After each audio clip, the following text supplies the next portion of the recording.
hear this question every single year, especially in mid-January. It's like a low-level panic that builds up where people are asking, can I take it in February? Is February too late? Will I still be able to get scholarship money?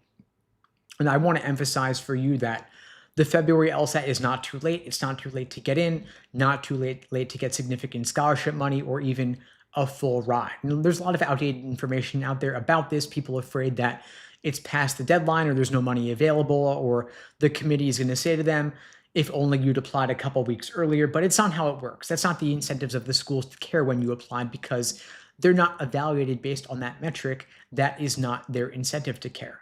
They are not evaluated based on how early you apply. They only care about your numbers, your LSAT score, your GPA, and protecting their medians.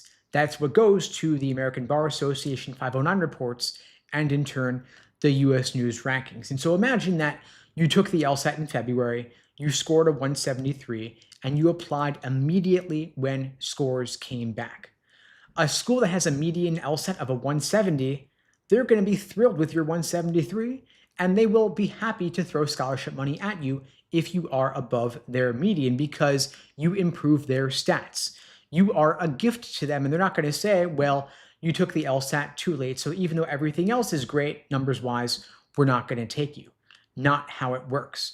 The mistake is rushing and taking the LSAT too early with a score that isn't as good applying with subpar numbers because those extra points make a massive difference. They make the difference between getting in versus getting rejected, getting waitlisted versus getting in, paying sticker price versus getting a full ride. I've worked with students who pushed their LSAT back a single month from January to February and improved their score by 10, 15 points or more. A single month changed their entire admissions outcomes. And of course, that is not a promise or a guarantee that you will experience similar. Your results may vary. I mention this simply to show you what is possible when you're willing to give yourself a bit more time. Now, 10, 15 years ago, January and February might have been borderline late. Schools had firmer deadlines. They didn't encourage February applicants, but things have changed.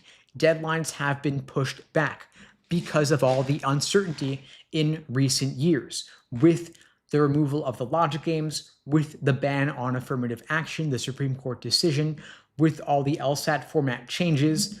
All the uncertainty led law schools to take more of a wait and see approach. They wanted to see who else would come along. And so as a result, law schools are taking that wait and see approach, waiting more for better applicants. And so you could take the February LSAT, get your score, submit immediately when scores come back approximately 3 weeks later, and schools will still have seats and scholarship money available to you. And if you're uncertain, if you're worried about this, you could just ask the schools.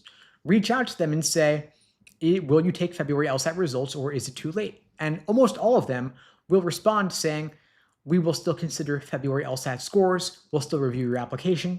It is not too late.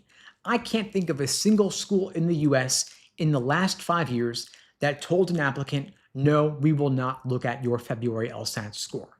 And of course, at this point in your cycle, your GPA is fixed.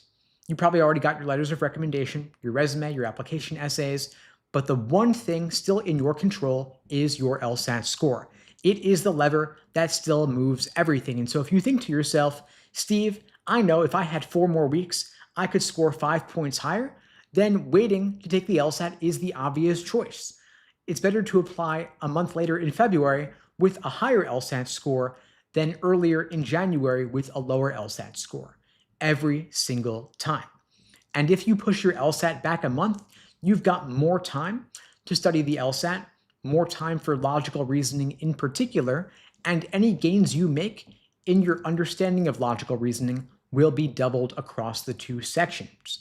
Even just a few more weeks could make a massive difference in giving you more time to take more practice tests, to review your mistakes in more depth, to drill your weak areas. All of that enormously valuable, and even a few points more on the LSAT could translate into tens of thousands of dollars in scholarship money, maybe even getting a full ride. This is the easiest money you will ever make. Law schools would much rather give money to somebody with a stronger LSAT score in February than somebody with a weaker LSAT score in January, again, because you help their medians, you help their rankings, you make them look good in those ABA 509 reports, which in turn go to US News for inclusion in the ever important law school rankings. So to sum it up, the February LSAT's not too late for admissions or for scholarships. If you want to give yourself the best chance to get into the law school you want with as much scholarship money as possible, it's worth applying in February over January.